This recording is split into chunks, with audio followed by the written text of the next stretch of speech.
Hey, live. So, when last we left off, I had 5 cuts to make, and we were somewhere around the 3 hour mark, and I was starting to get that whole strain rundown. Rambling sentences don't end where I think they're going to, or I forget where I started them at. Level of I've been staring at this screen too long, and I need to stop now. So, I'm sorry. We're at 64. We need 4 cuts. I thought we needed 5 cuts. So, we are even closer than I thought. We need 4 more cards. As I review what we still have.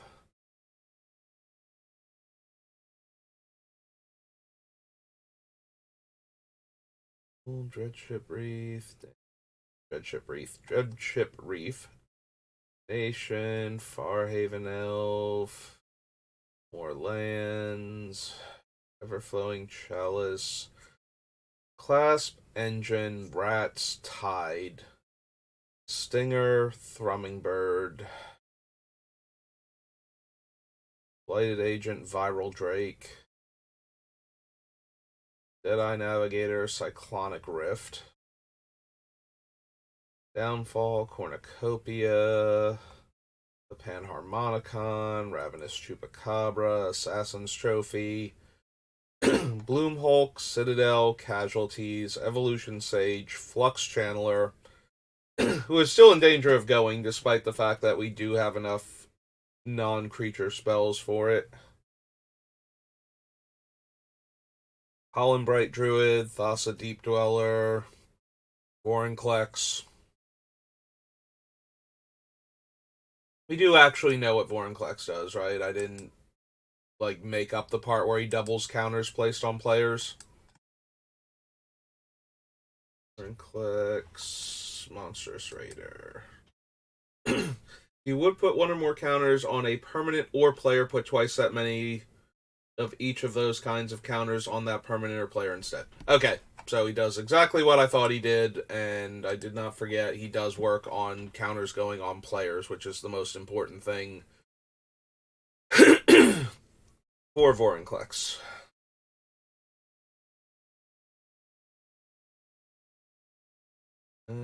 So is Vorinclex, then nothing for all of those sets.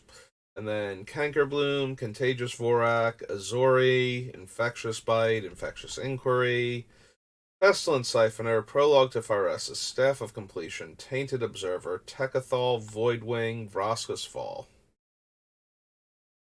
Acidic Slime, Swiftfoot Boots, Reclamation Sage, Meteor Golem, Yarok itself, Force of Vigor, Scavenging Ooze, Windgrace's Judgment, Fierce Guardianship, Contaminant Grafter, Glistening Sphere, and Phyresis Outbreak.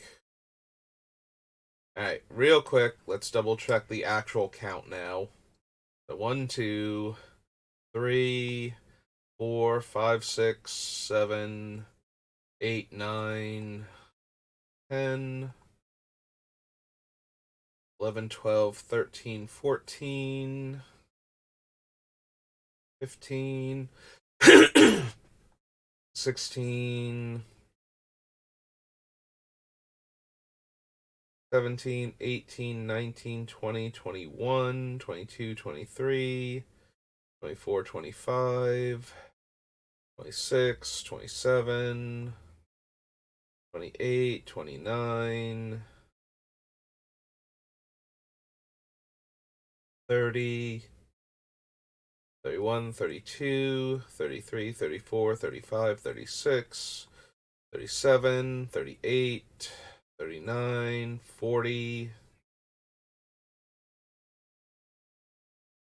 41, 42, 43, 44, 45, 46, 47, 48, 49, 50, 51, 52, 53, 54, 55, 56, 57, 58, 59, 60, 1, 2, 3, 4. Okay, our count remains accurate. I'm really glad we didn't randomly have 65 instead, because that would make this even harder. Wanted to double check, because I did forget to do that yesterday. Make sure the count was accurate. As sometimes I remove a card and forget to knock it off the list, or miss that I've cut like 10 cards because one of them is like off the screen at the bottom and won't show up.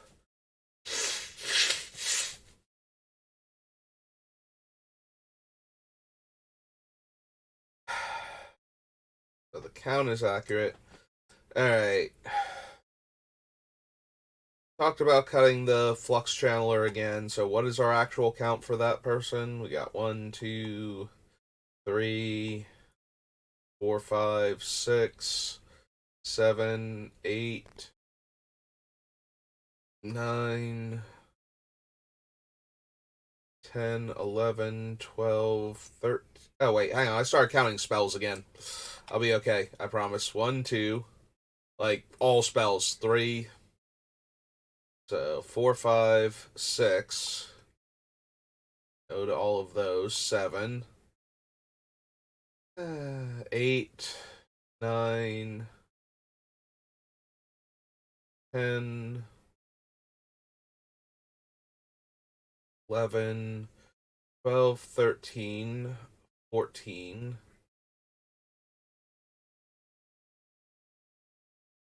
15, 16, 17, 18, 19, 20, 21. Yeah, I guess we can't cut them if like a third of our spells already are non-creatures. Then cutting him seems bad. Cutting her seems bad. I think 22, 23, 24, 25, 26, 7, 28, 29, 30, 31, and 32. Yeah, we have 32. So, a little over half of our spells trigger the Flux Channeler right now, so cutting Flux Channeler seems real bad. Even if we cut like 4 non-creatures here, that would still leave us with 28, which is over, yeah, almost half our spells, well over a third of them would trigger Flux Channeler, so no realistic way we can cut that card right now. Or at all, since we're this close. I mean, we can, but we might as well be cutting one of the other proliferate effects. And I really, really don't wanna.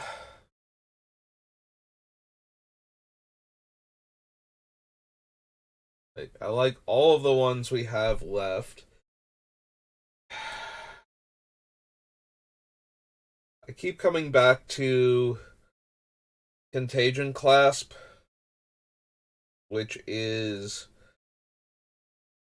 definitely a card that I like a lot in when I'm trying to proliferate. Like, it's been in my Super Friends deck for forever. Like, you don't have to do anything else. You just spend mana and you get to proliferate. Like, that and the Contagion engine are perfectly fine, and Karn's Bastion is fine, and the staff. I don't know that we need all of them, and I'm trying to make the argument in my head why we don't need any specific one. And I hate cutting any of them. It's probably going to wind up being the Contagion Clasp. The secondary effect of putting a -1/-1 counter on a creature is completely negligible compared to getting to hit all of our opponent's creatures in play with counters. Uh, that the Contagion engine does. Being a land and not counting towards the spell count for Bastion, and the other options on the Staff of Completion mostly being able to draw a card, honestly, or being able to pay 5 mana to then get the privilege of paying 3 more life to activate it again. The fact that the staff doesn't cost any mana and can just tap to proliferate at instant speed, I think pushes it way over the top of the Contagion clasp.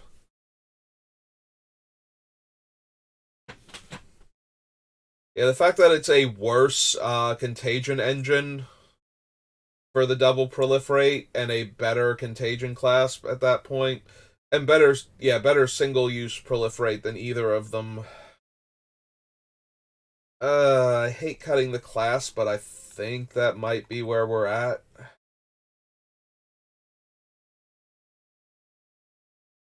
Yeah, we can't cut any of the spells that include the effect of putting a poison counter on all of our opponents, rather.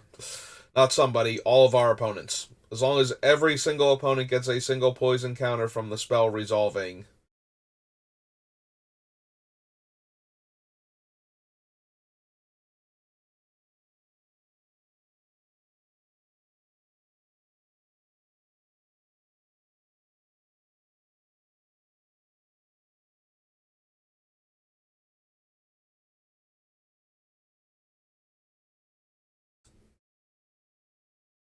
Yeah.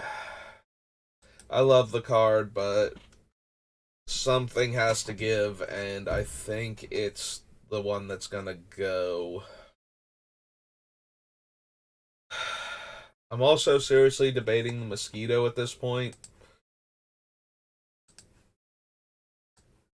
Let me pull up its exact wording again just to make sure. Wow, there are only 2 cards that start with swamp. Actual swamp and swamp mosquito. There's not another card that has swamp as the first word in its name.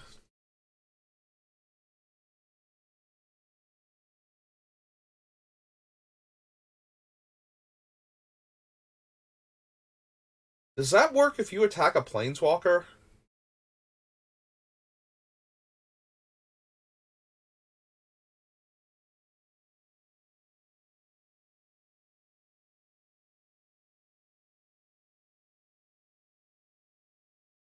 When Swamp Mosquito attacks and isn't blocked, the defending player gets a poison counter. Now, obviously, the Swamp Mosquito doesn't deal any damage to the planeswalkers naturally anyway, and we'd have very few ways to put +1/+1 counters on it or get its power up with the things that we've cut from the deck. But I am super curious if that works.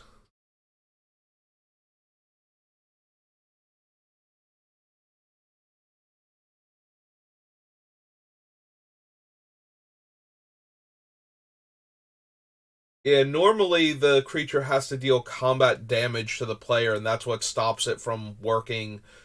But the defending player is always the player. Like, if you attack a planeswalker, effects that care about the defending player care about that planeswalker's controller normally.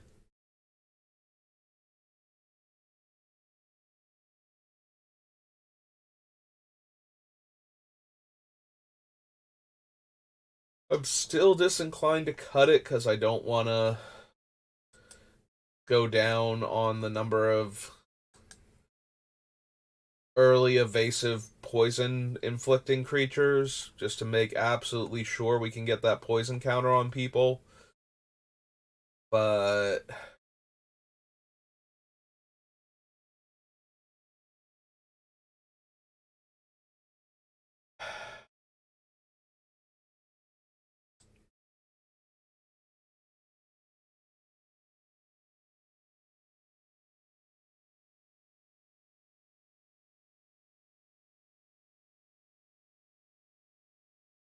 are running out of things I could potentially cut though.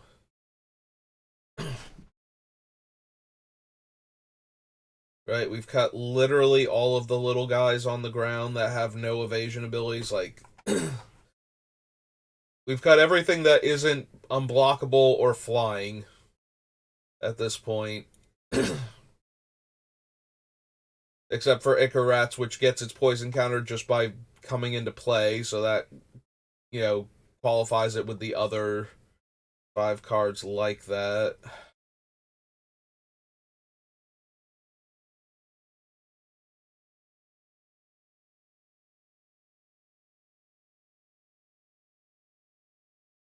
Infectious Bite, Infectious Inquiry, Siphoner.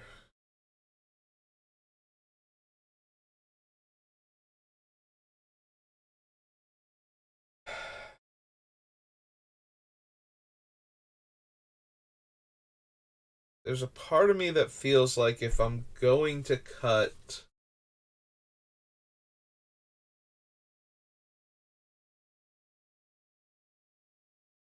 If I'm going to cut the Swamp Mosquito, there's a part of me, so I'm genuinely thinking here, what if we went more all in on the things that actually get the 1 poison counter on the player to begin with, and just bypassing the combat step entirely? What if we didn't need to go to combat? Ever. So we have. What is it? The 4 spells, the rat, and the commander deck card. Like the 4 spells from All Will Be One, the rat from Scars block, and the mutilate variant. The problem is that if we want to go that route, we need more tutors for those cards. So this would let us cut the Siphoner, the Blighted Agent, the Mosquito, the Stinger. So that's 4 cards. So that meets our requirement with 1 slot open. Because we don't have to attack anymore to get the proliferate damage through, though, that lets us cut. Or, yeah, we don't have to attack. But then we might want to cut the one where I have to deal combat damage with one of my creatures in order to proliferate. And we probably cut the Thrumming Bird too. Which means I feel like Contagion Clasp goes back in.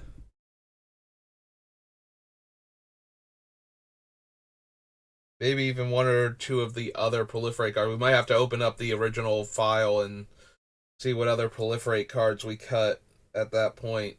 But we need to add in, like, Spell Seeker, because she can get Prologue to Phyresis and Infectious Bite.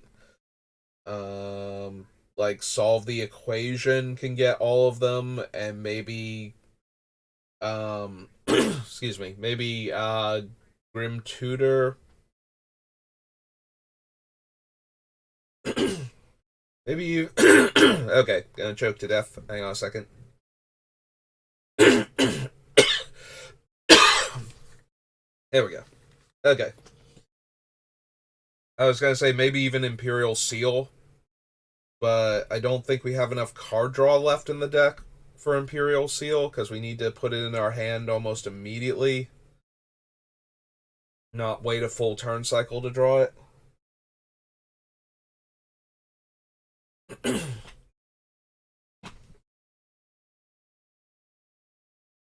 um. Hmm.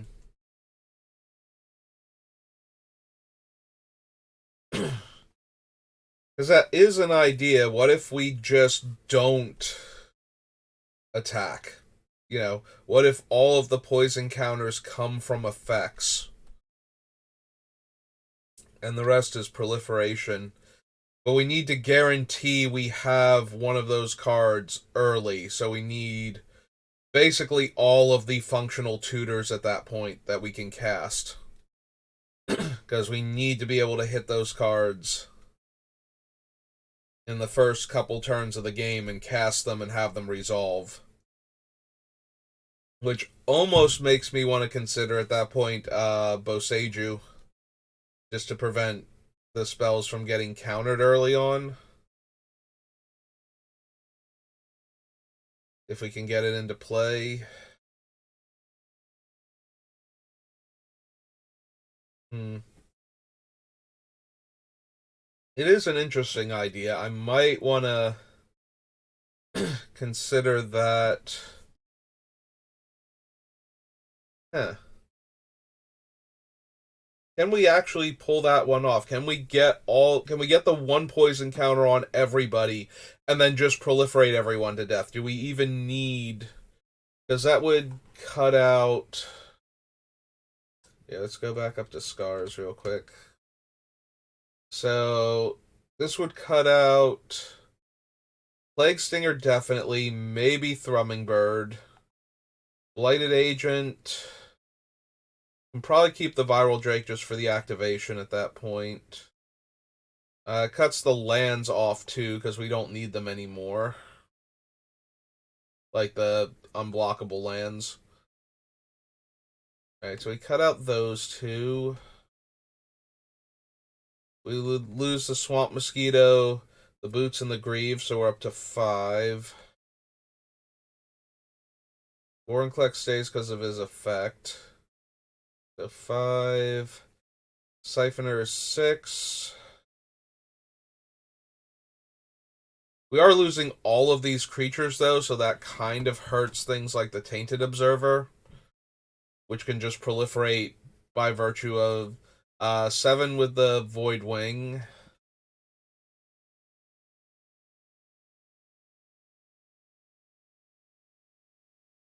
Yeah, we're losing a lot of creatures that proliferate. Hang on a second. Let me go. Let me pull up the original Yarok and find all the proliferate cards. See what ones we've cut. So we still have Clasp and Engine. Still have Inexorable Tide. I don't know that we would want to put back in the spell versions, like the one-shot spells. We're cutting creatures, Grim Affliction, Viral Drake, Bloom Hulk, Plan, Sage, Flux Channeler, which we didn't put the game text in, Skydiver, Celebration, Rollisk. Like, Spore Singer definitely could come back at that point. But I feel like we're losing too many of the creatures that proliferate. We have to bring back Scrap Trap. Staff. Agathol. No to Thirsting Roots. Brutalizer might have to come back.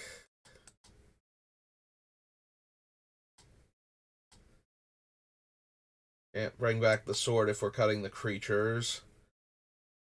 He has to get through for damage, so if we're thinking about cutting the other things.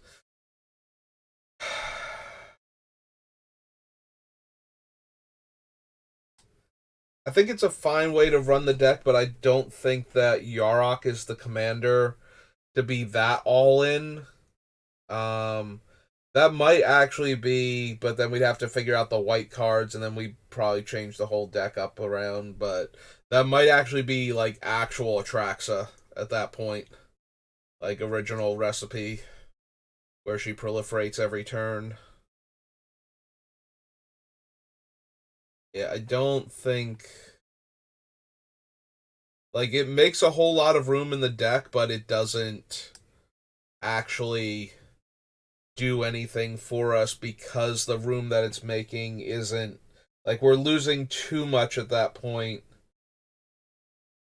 to be that all in on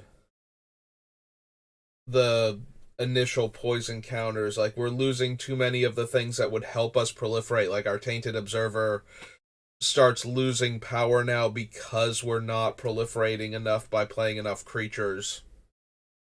If we cut that many out of the deck. And I feel like we would need to in order to get access to enough tutors, but then we don't have enough proliferate effects, and it's yeah, I don't like that version of the deck. So right now we've got the Contagion Clasp out.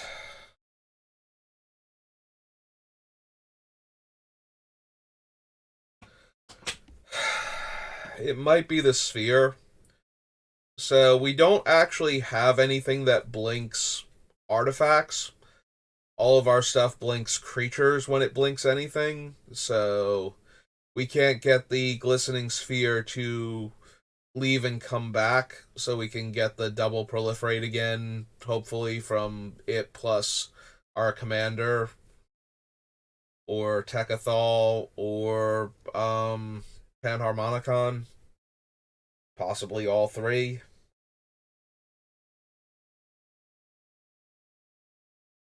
So it's basically just a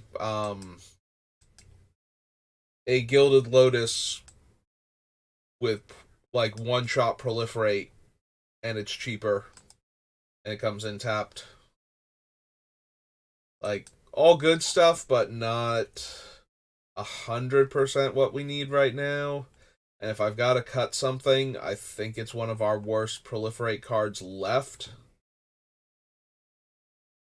Yeah, I might like Glistening Sphere a lot more if we had the white and we had like Teleportation Circle to blink it.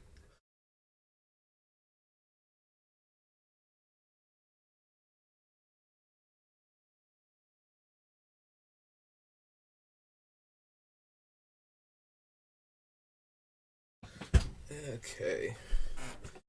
That's two of the four cards.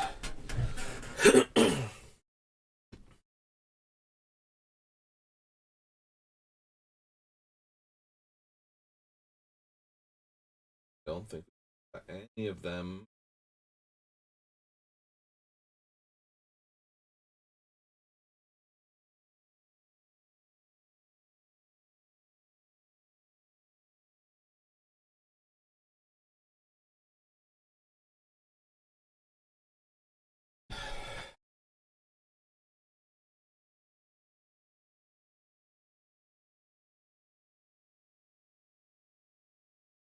Alright, I'm staring down Deadeye Navigator right now.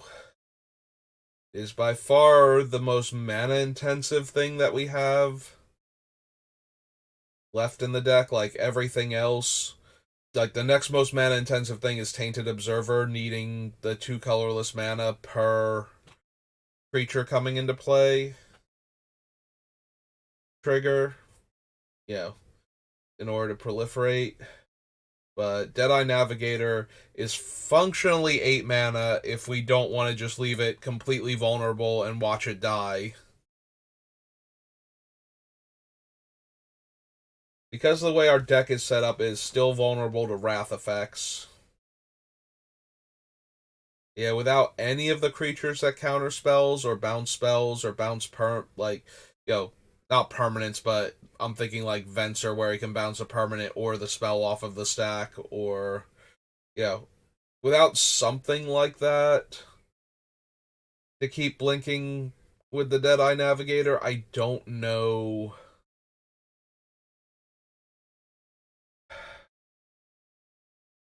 I don't know if he's actually worth it because he's a lot more vulnerable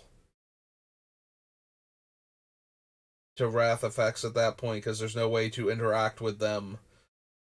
Like, at least if he can bond with something that can counter a spell, the first spell that they cast to wrath the board away, we can counter or bounce it or something.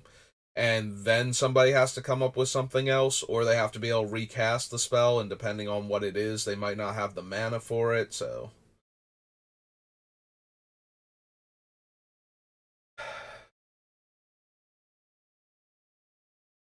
We're getting down to the last few cuts, and I think Deadeye Navigator in a vacuum is obscenely powerful for Commander. Like, if you're not playing at the highest level of competition with Commander, I'm pretty sure Deadeye Navigator just rolls a whole lot of tables with the right creature base. I don't think we have the right creature base for him, though, is the issue.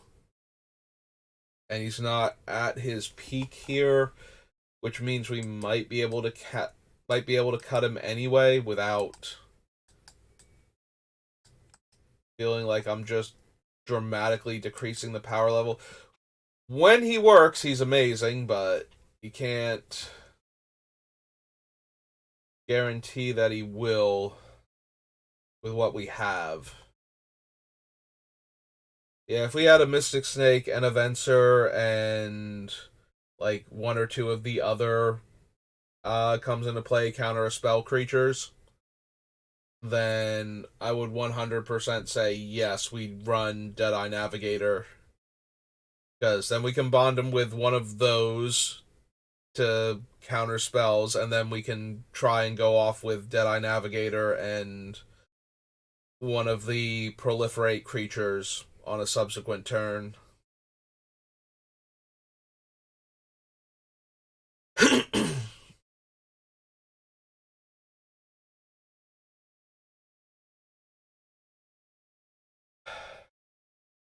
Okay. One more cut will be good. So what is the last worst card in the deck?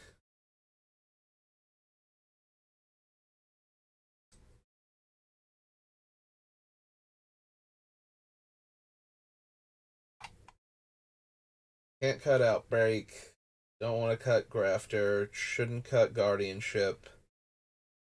Really shouldn't cut Windgrace's Judgment. Feel like we can't cut the Ooze. Probably shouldn't cut Force of Vigor. Yarok's our commander. Reclamation Sage is close, but no.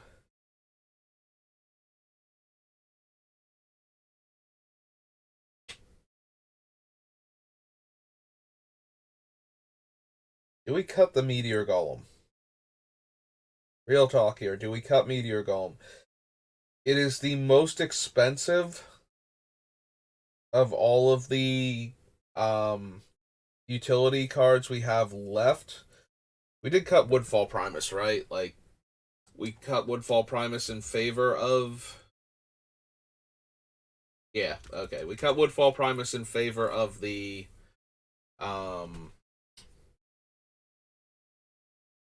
Meteor Golem before.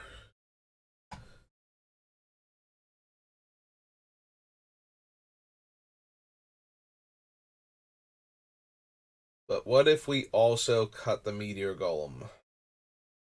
So the argument for keeping Meteor Golem is it's a good catch-all removal spell, especially in our deck where we might get to destroy two or more things just by having it there.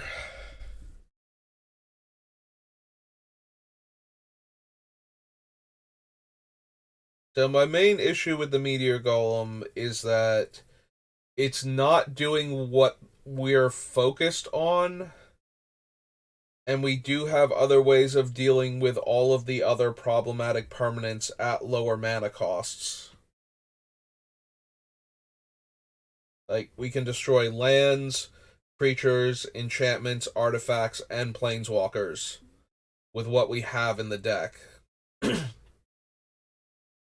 So right now, Meteor Golem is just the top end of that, like the catch-all. Hey, this can deal with any permanent if we've already used up our other ways to do that. And I'm wondering if we actually need the Meteor Golem then.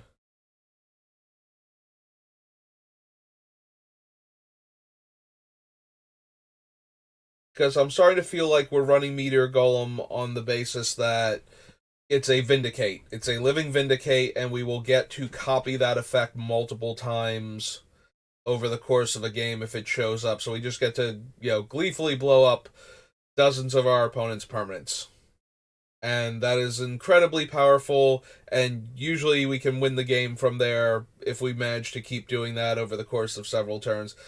A lot of the time we're going to get to blow up like 2, maybe 6 maximum before some part of that combo is going to get broken up. Either the Meteor Golem's going to go away forever, or the thing we're using to blink it is going to have to die, or at the very least we're going to have to lose our double up effects.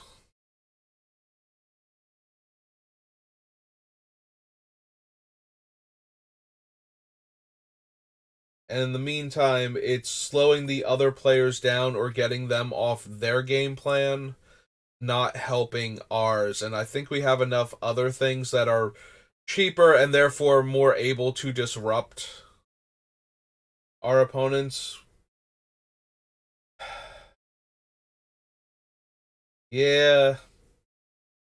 Yeah, I think we have Meteor Golem in here primarily because it's Meteor Golem in a Yarok deck, and that seems correct, but we really need another card to go.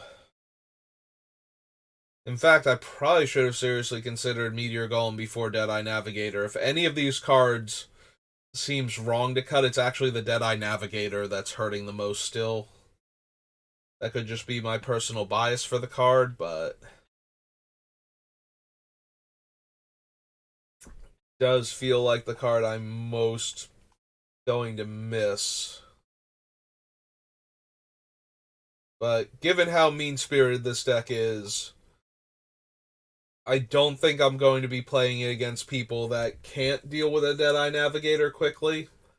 And because we don't have enough ways to protect Deadeye Navigator, I don't think we want to run it. So, yeah. Okay, I think this is the deck. Well, this is the spells list. We need to check on the lands. So right now we have room for 40 lands. So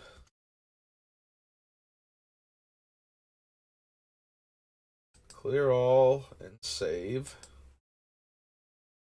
Alright, so 1, 2, 3, 4.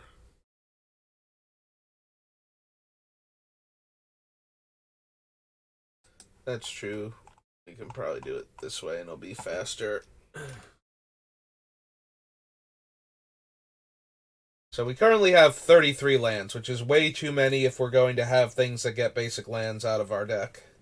So we're going to need to cut some of these. Strip Mine, Mire, Delta. Yeah, we keep the fetches. I like keeping Dreadship Reef, but it may have to go. I think this is one of the times where we can cut the Reliquary Tower. We do not overdraw a lot, so there's less chance of us having too many land or too many cards in hand. Keeping the fetches. Want to try and keep Bojuka. Inkmoth Nexus is essential. Want to keep the Cavern. Want to keep the Passage. Maybe we're going to have to cut some of the other fetches. We can cut the Fetid Pools that was in here primarily for the Archfiend of Ifnir. So now that that's gone, don't need as much. Karn's Bastion. Yeah, we might have to cut some of the fetches. Which one is Murex again? I always get the spheres confused. Murex either makes the might tokens or copies an artifact, and I can't remember which one it is. Okay, Murex is the might maker. Do we actually need it? And I think the answer is no.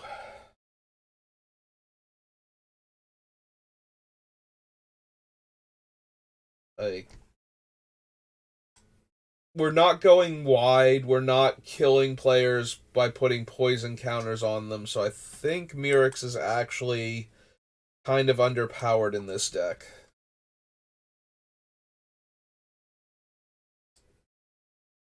Schematic Vista, Command Tower. Then we have the list down there. Yeah, 10 basics is not going to cut it for the tutoring that we have. So I think we're going to need to cut some of the less impressive fetches then. So Terramorphic can go.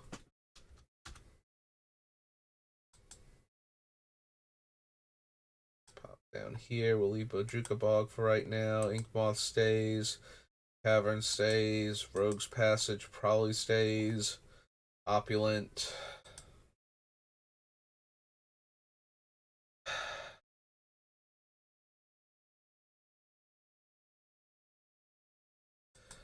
I want to try and keep the Blighted, but I don't know that we're going to be able to.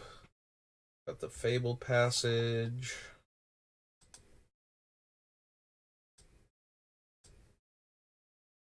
Yeah, I think we cut Prismatic Vista.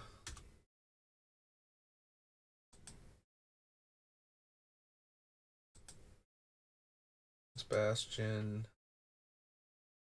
That leaves us with 13. Alright, we have the slime.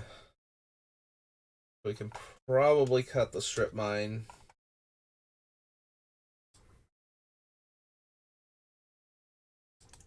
Keeping those. Keeping those. Do we actually need Dreadship Reef? It does seem really strong to be able to proliferate onto it. I kind of want to try it out. This is one of those ones where maybe after I play with the deck, I'll realize I don't need it.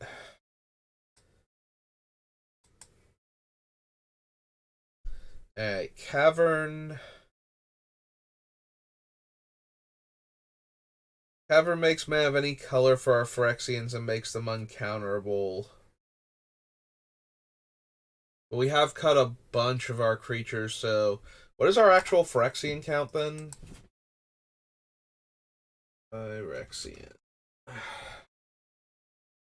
Alright, so Vorinclex is 1. Bloom, Vorak, Zori, Siphoner, Observer, Decathal, Voidwing, Grafter, Hummingbird is 10, Viral Drake's 11. Oh, wait, hang on. Hang on. I mean, Viral Drake is 11, but then we're down in... These are the proliferate effects, so... Rats is 12. Stinger is 13. I have 4 fingers then. 14? Did I miscount one? You already counted that. Let's say that's 15 then. Be on the safe side. So at most we have 15 actual Phyrexians in the deck. Maybe 14. So Cavern is less impressive.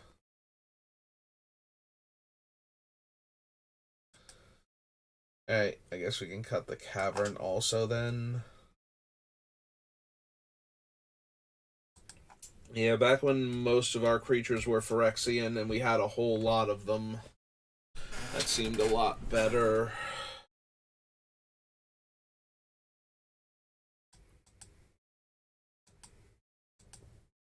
Alright, and do we need Access Tunnel and Rogue's Passage now that we're not trying... We want to be able to get that one poison counter on everybody, so I don't want to dismiss the lands entirely. Because then if somebody walls themselves in well enough, then we either need one of the spells or we need Blighted Agent to connect. So...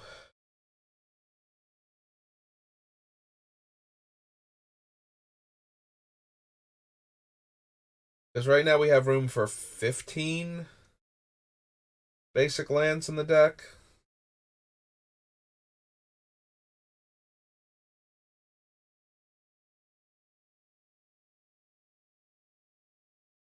Wonder if we don't want one of them. They're definitely close to the point where I could get rid of them. Oh wait, do we have Karn's Bastion twice? We do, don't we? Because it's down in the other section. Yeah, okay. So hop on down to here. We don't need these anymore.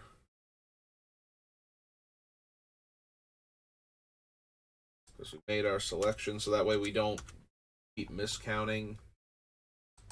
Alright, so now if I land, We're down to 24 results, so we have 16 spaces. Go up to 17 if we cut.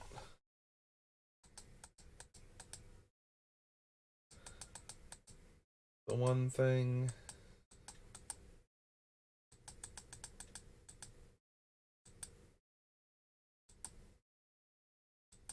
Woodland, Arns Bastion, Zagoth Triome, Access Tunnel, Command Tower. Access Tunnel is power 3 or less.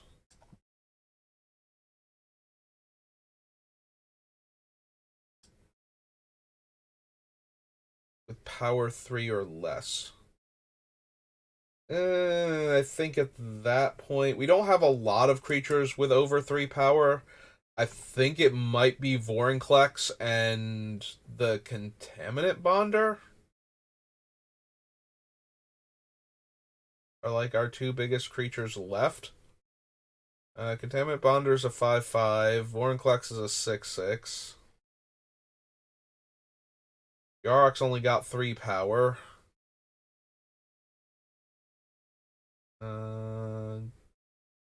Megathal's at 3.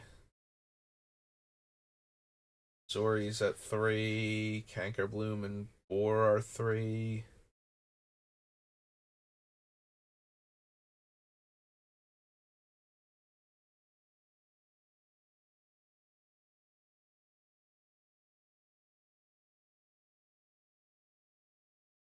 Drake, Blighted Agent, Thrumming Bird.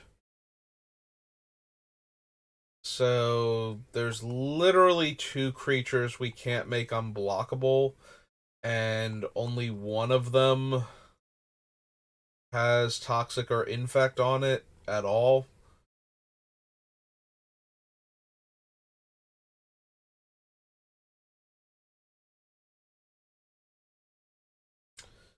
Alright, so we probably can cut the Rogue's Passage then, and just have the cheaper effect out of the 2. If you disagree with that, if you would rather have the Rogue's Passage, I don't blame you. You've got 2 creatures you can make unblockable, and it's only 1 extra mana. But I'm thinking that so often I'm going to want to be able to do this on a smaller creature anyway. I would like to save the mana so that I might be able to cast another spell in the same turn. Alright, so gonna keep the rest of the land, so that brings us to 23. So you have room for 17 lands. So that's a 6/6/5 split.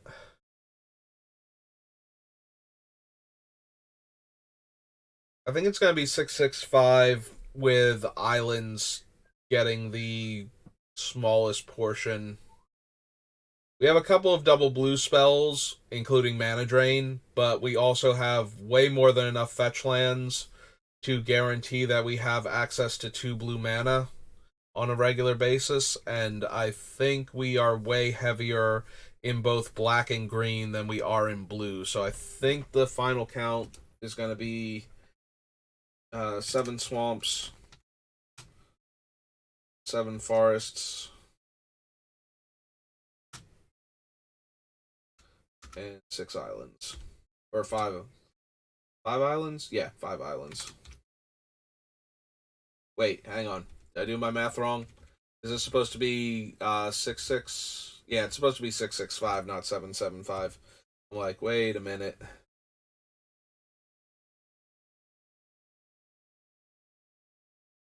Because that gives us 17. Alright. I think we're good. I think Yarok's done. So. Yep, yeah, yep. I do like him. I am kind of curious what some other builds would look like. The problem is I don't think any of the other builds are actually Yarok itself. like I said, I think the one that tries to put the poison damage on the opponents, like heavy damage on them, and then proliferate the last couple counters, is more of a Brokos deck at this point. And the deck that only wants to proliferate the counters and never wants to deal combat damage exists. And it is in this color combination, but I don't think it's Yarok at that point. I think it's another commander entirely. And I don't know which commander that would actually be.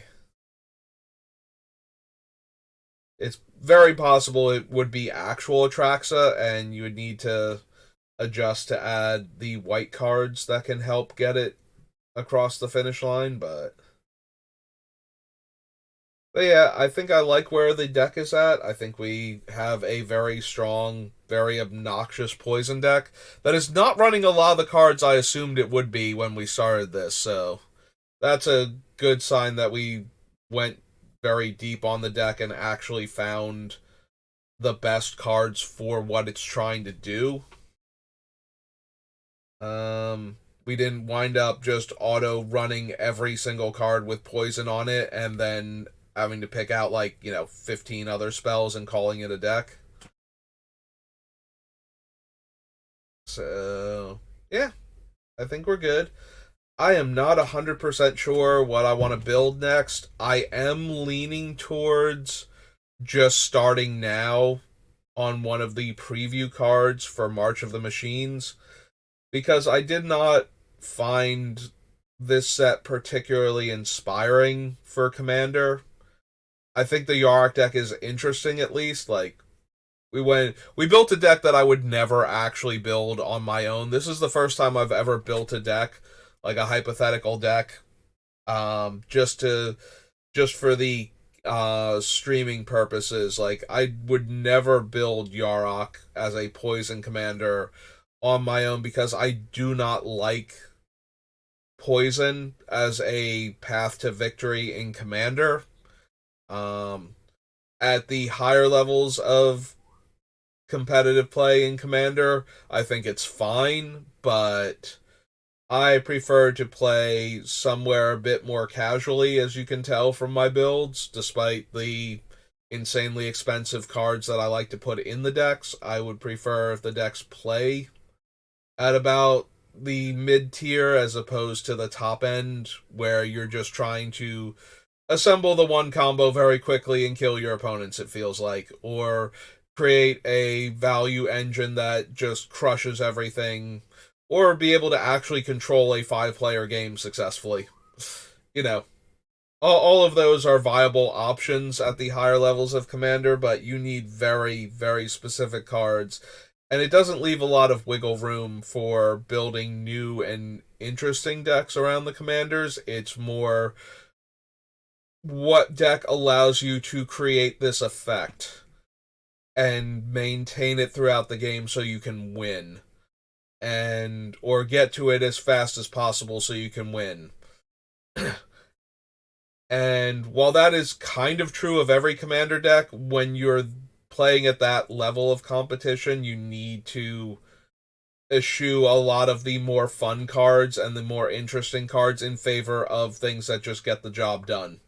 And I prefer to try and find the cards that only work with this one commander in this one scenario and jam them into the deck and see if they actually work the way I want them to. So, a little less Spike, a little more Johnny, if you will. But yeah, Yarok was not a deck that I would ever have built. At least not this way. I would have built like a massive value engine, doubling up on comes into play abilities type of thing. Very similar to what I would build if Norn were the commander, with the added benefit of punishing everybody else for wanting to do the same thing. But instead, we built Yarok, who is kind of like Norn, only not. And we built it around Norn's favorite mechanic, so she should be happy with that. And that's going to do it for me for right now. I'll be back on later. We'll probably do some more Strixhaven flashback drafts, and that'll yeah, that'll probably be what I do for the rest of the day. I don't think I'm going to start in on another deck later, but for right now, that's going to do it. Thank you for watching, and I will see you next time. Have a good rest of your day.